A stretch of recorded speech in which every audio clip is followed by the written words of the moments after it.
Ladies and gentlemen, Optic Nation is one game away from advancing to our winners bracket. Of course, only 2 teams from each group going to move into winners. Everyone else will fall down to our losers bracket. Now, Optic Nation, they're up 2-0, but these have been 2 nail-biter games. They clutch up in the final minute of hardpoint. Then they have to come back and win 2 in a row, taking it in round 11. Nameless clutching up for them in the last one. But now coming into Uplink, what are you expecting to see from both teams here, Chance? Weirdly enough, Parliament Uplink, we've kind of had the meta for a while, but I've seen some different stuff today. I think it was Epsilon, it might have been, that was going for a pass over across the top of the building in mid-map to get it to roll down to try and go for like a weird flank. We've also seen teams rotate out on the opposite side of the map from the drone spawn just a few times. I think it might have been Optic Gaming that was trying to pull it off. So weird stuff coming out, different metas in place, but of course we are going to see 4 bows. So the question is, which team has the stronger bow setup? I'm looking at Watson have a big game here, man. He looked on tilt at the end of game 2 after their 2nd choke in a row. Is he able to come out strong, or will they fall apart? They're gonna need him now. The European, of course, coming over to the US to prepare specifically for this event. Yeah, and of course it is going to be DT that gets that first blood. Nameless going to fall, and that's a pretty big pickup as well. Ivy going to be able to follow that up. Watson gets a kill. Miracle, though, on that final defensive stand for Optic Nation early on, is able to stop the push from DT. Watson hanging back. Meanwhile, teammates coming off the spawn are going to be flanking. That's Diabolic that I have highlighted. He's the key player. Watson's just trying to stall out here, and he's doing a great job of it. 3 in a row. Going to find Nameless for number 4. Diabolic didn't get anything done, but Watson holding it all together for the squad. Now you have Ivy bringing up this drone. Here's your first score, as that one is going to not go in. Ricky pulls it out of the sky and is going to get it cleared off the map. You know, speaking of how the meta has been changing, on this map, we've seen a lot of interceptions in quite a few very low-scoring games. I think it was Envy going against Elevate, where I think maybe 3 or 4 points the entire time were put on the board, or at least that's what it seemed like forever. Miracles, of course, falling off the map right there. That is something we've seen quite a bit on this map the whole time, but it looks like Optic Nation going to be trying to chunk that in the base of DT, but they are all going to fall. That is going to allow Watson to get this back to mid-map. DT potentially going to be trying to hit another 1-point toss. I said this is my guy to watch, and he is really performing. 5-1 is Watson. Now playing the objective. 3 defenders to get past. Won't be able to get that toss off. Clutch kill coming in. It's Nameless at the goal line. Now you're going to see, though, Miracle's going to pick this one up. You got Embos leading it, and look at this. The defense was all flanking around. They have a straight shot into the base, and Miracle's is going to drop it in. Oh, he's actually able to hit that bounce shot as well. Ivy, the interception not going to work, but you got it right. DT was trying too hard to flank, and they just got outran. Optic Nation doing a huge job. More importantly now, Mir in position to get some spawn kills, of course. It looks like he is missing some shots, has 2 players to deal with. At the very least, though, Embos should be able to get the 1-point toss in, and no, Ivy able to pick that one up before any more points go on the board. So despite the fact that the rotation was in, despite the fact that Mir was in position to start getting some spawn kills, it actually turns away with Optic Nation not being able to get any extra points. Ivy with a clutch interception. You also saw Ricky starting things off with an interception. So what could have been a 2-1 game still sits 1-0. Owen, the only one on the board. And here is Watson once again. He's pushed his way through top middle. He's got a teammate on the drone, but everyone is doubling back. They want to charge up top as a team. What do you think of this strategy being deployed here by the Dream Team? Well, the Dream Team, again, it's going to be tough to make things work, but again, the meta has kind of been figured out, so I appreciate the fact that they're at least trying to mix things up a little bit. But of course, being on this, you know, the disadvantageous side, they just need to make sure they keep control the entire time. That's something Watson started out doing incredibly well at, picking up all those kills, and you can see he didn't get too aggressive until they got 3 or 4 down, but now they did make another defensive stand when Optic Nation is pulling that generic push up from the front, and of course, we always know that the interceptions are just rampant on this map anyways. Down goes Sender. 2 of his teammates fall as well. Last man standing is Ivy up top. Good first pick, jumping out, challenging and finishing off Miracles. Now it's Embos going prone. Embos buying himself a little bit of time, and that was actually Ricky that Ivy is going to finish 6 in a row. Ivy now taking over the game. He has been on top of his game pretty much this entire series. He's seen probably the most life we've seen out of everybody. Of course, Sender did have a very nice S&D game as well, but Ivy was not too far behind. Of course, now going to have 3 players in front of him. He is going to fall by the hands of Nameless, and Optic Nation again able to make another defensive stand, and now trying to push up for control. Of course, you do have a player that is going to be Sender there, but he's going to get cut down down very quickly. That's 2 down in favor of Optic Nation. Miracles, of course, on the flank right now, causing problems for the team. Though he is going to get taken down, Embo still in a very good position. After the 2Ps coming in from center, Nameless just needs to jump this out quickly to go for the 2-point play. That's going to be the case. He doesn't even get killed. Optic Nation taking the 3-0 lead. That drone animation coming down a little slow, but of course that was a 2-point dunk. So nice finish there by Nation. They're able to execute their strategies very well. Nation hasn't always had flower control, but they are doing a great job of keeping their opponents outside of their spawn.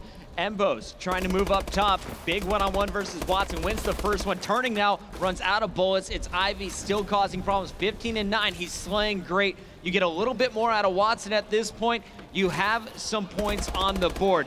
But look at Watson, after a 5-1 start, he's now sitting at 9-10. It's gonna be up to Diabolic to put this one through. He's got plenty of time. No more tosses, no interceptions. There's a dunk to bring it back into a 1-possession game. And he's still left alive in the base. If DT can get near that drone quickly, which it does not appear they're gonna be able to do so, potentially they could have done some more damage. Optic Nation, though, potentially gonna be going for a last-second toss. Ricky gonna have to get it off very quickly, and it looks like the round is going to end before that drone can fall. And nonetheless, though, Optic Nation on the advantageous side, only taking a 3-2 lead because DT was able to get that push in the final seconds. Ricky going for the toss. The buzzer, though, coming in. Ball does not land. Ivy would have missed the interception. 17-10, though. Ivy playing some lights out Call of Duty Advanced Warfare. We'll start things out with him. And Chance, you know, we talked about seeing a lot of low-scoring games. This one, already 5 points after just 5 minutes. You think DT has enough left in the tank to come back in this series and take this game starting here on Parliament? If Ivy can continue the same destruction he was able to produce on the first side, I think they can honestly begin to run up the score. But Optic Nation, if their battles can be on point, and I'm looking at Nameless to be that main guy to try and keep control, of course, doing quite close to the best on his team. Of course, Embo's right behind him on the scoreboard. But if they can just keep control and not get pinned into their base, Optic Nation can hold on. But you can already see they're kind of turtled up in their base a little bit. DT has quite a bit of map control and already in a position to try and go for a 1-point toss. It's going to get thrown up, and it looks like the interception not going to come in. So already in less than 45 seconds, DT able to tie it up at 3-3. And that all started with Diabolic. He got 3 straight kills. You had Sender still in the base helping out, and it was Watson who went with the toss. Watson last man standing, but he's inside ON's base, not able to finish that. That would have been a guaranteed 1-point play. Instead, Nameless wins the fight, picks up the drone, and they are looping this one right back down the middle. So rarely do you see a 4-man charge through the center. Nameless, the long-range shot, too far left. He just pulled it at the last second, and this is going to remain a tied game. Back and forth, drone went off the map, so it's respawned in the center. We'll see how Miracles decides to play this. Yeah, I know it's a new DLC map, but this is, you know, it's a few months into it at the very least, but we still see a ridiculous number of missed shots, even throughout this entire tournament. It's the Worlds. It's the final tournament for AW, and they're missing these easy shots. Of course, the mid-map one is doable. It is a little bit tougher than normal, but nonetheless, you can't afford to have it. Now, Embo's, even when he is on point, though, DT that time going to be in a position to get the interception, stopping any more points coming in from Optic Nation, but DT right now still is pinning their base. Optic Nation putting on the pressure. Watson's going to pick up 2, though. That's going to open the door. Miracle's going to try and force this one through. We saw earlier it was Sender with the most recent interception. He was setting up, so was Diabolic. So very defensive play being displayed by Dream Team. But they're pushing up now on the left side. They're winning their fights. That's 3 more red kills in your feed. Only one up is Miracles. DT's got to take advantage of this strong positioning. But of course, you see Ivy coming on the potential flake right here, trying to shoot Miracles in the back, but he is going to get cut down too quickly. More importantly, Saul Sender ended up falling off the map, and well, too many things went wrong right there for DT. Of course, Ivy might have been in position to get some kills, but obviously it did not work out. So Optic Nation again able to hold on this defensive stand, now pushing up for control. Miracles is only able to pick up 1 before he gets dropped, but you see all the fight right now going for this flower control. Ivy leading the charge for his squad. He's able to pick up 1, going for the second. He's gonna have the support right there from Sender. And now this is, you know, how many times we've seen Miracles being the last guy up for ON. He's gonna get dropped, and this is definitely gonna result in points. It looks like they're just gonna go for that 1-point toss, getting those guaranteed points, and now Watson gonna turn and try and pick up some of those spawn kills. I feel like that's one of those scenarios where you really got to try and push for the 2. I know there's 2 minutes, 15 seconds left on the clock. You want to go in with the advantage, but you have 2 blockers there. One of them's definitely going to fall, but maybe you squeak in and are able to pull away. We'll see how this one plays out, though. Optic Nation fighting for control of the top, and that battle will be won. It's Miracles getting past Watson. Now Mir gonna miss some shots, gonna be caught with grenades pumping out of his arm. You got Nameless taking over. Big two pieces gonna remain controlled for Optic Nation, and Embo's gonna fall. Everyone just pushing to the top center of this map. This one could go either way at this point. Of course, right now on your screen again, Sender trying to do some damage, trying to lock it down, give his team some time to support. You also see a player at the top right-hand corner for DT going all the way on the flank. I'm pretty sure that's Diabolic, potentially going to be able to cause some damage, but Nameless was able to pick up two, and Nameless gets the last one. So the last player up for DT is in the base. That might allow Optic Nation to get off a one-point toss. Of course, Ivy's going to be there. The toss is going to get off, though. However, it looks like that shot just got completely missed. Went way too far, and Watson's got to clear this. He has a player in his face. Miracles almost getting in there and causing some big issues. Instead, Watson does get some help. It was Sender right with them. They're able to get the ball off the map, and now 45 seconds left. All Dream Team has to do is keep Nation off this drone. They could keep going for some resets. We'll see how they decide to play it.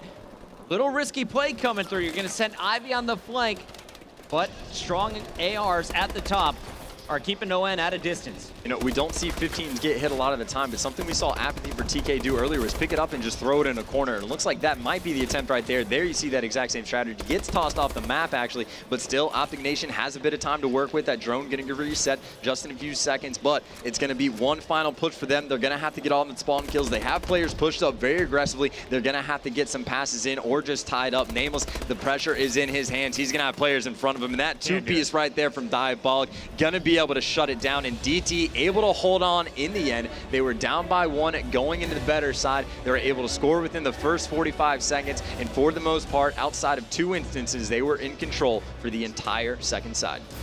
It was confident play being shown by Dream Team. They went with a safe one-point toss. It pays off. They win by that margin, 4-3 here on Parliament after 10 minutes. Some big numbers being dropped here in game number 3. 35 and 25. Sender continued to impress on the other end. You look at Optic Nation, he had a really great start from Miracles. He slowed down, finishes -8.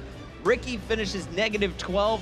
Embo's the only one positive with a 1.07 KD. And again, you got to keep thinking about it. Optic Nation, if they're able to get this victory, it's still going to come down to the tiebreaker. So they can't afford to lose any maps. I don't know the specifics of it, what it's going to come down to in the end, but they need to shut this down right away to try and make sure they can solidify their place in the winner's bracket. But of course, DT, if they're able to make this O2 comeback and win the next 2 maps in a row, finishing off on the S&D, they're going to put themselves in a fantastic position to get a winners because it guarantees that they're there, Puckett. That's how these things work. We're going to get to map number 4, but first, we're going to a commercial break.